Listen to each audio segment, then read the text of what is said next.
I'm Daniel Walker, Director of Performing Earth, and today here at the Performing Earth Arts Centre we've got a workshop day.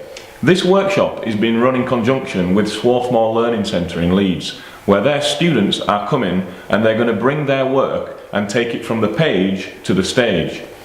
The idea is that they are script writers creating new material that's never been worked on before.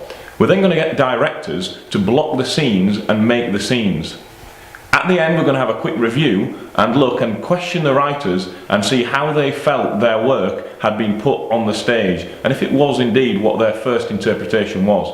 It's going to be a fantastic day full of presentations, and we're going to have a little look around the Arts Centre as well.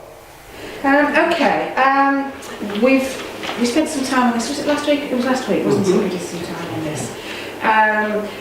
And so, to some extent, we're already familiar with the content. We're not actually going to do the whole of the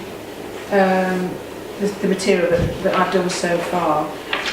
Eva suggested that we start partway through the scripted part as opposed to the monologue part, and then go through and do the monologue as well.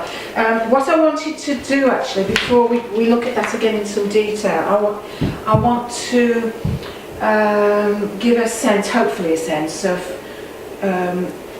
the overall vision that I have for this piece of work, especially as we're only going to pull a bit of it out.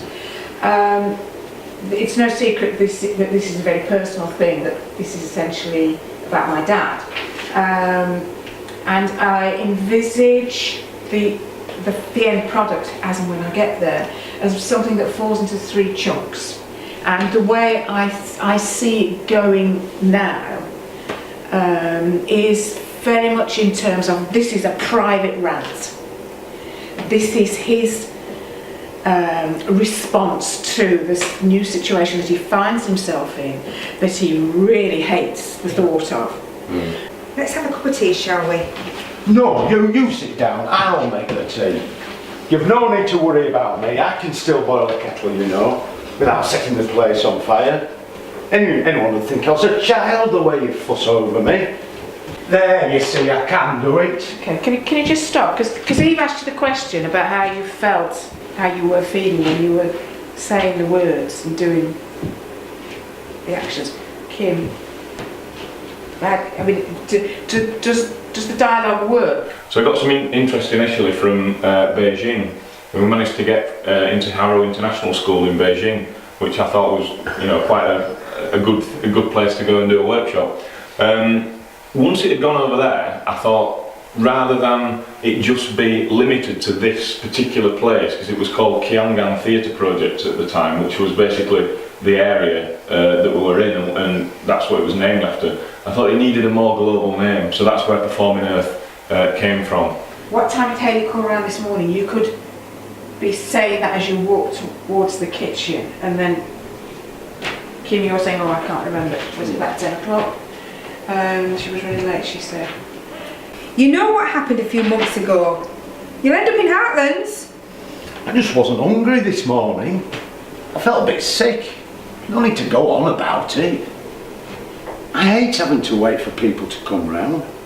I'm perfectly capable of looking after myself, you know.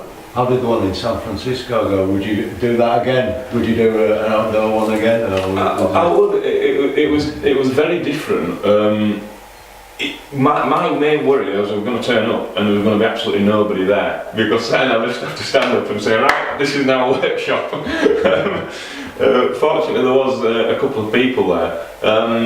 It's one of those things, very difficult to get going, because in the first couple of minutes everybody thinks, what are these fools doing here? What is that to do here? But once the people grasp all the idea that it's actually, a workshop and a performance, and there's a few more people there, you start getting more confident and you start saying, right, we'll try this out.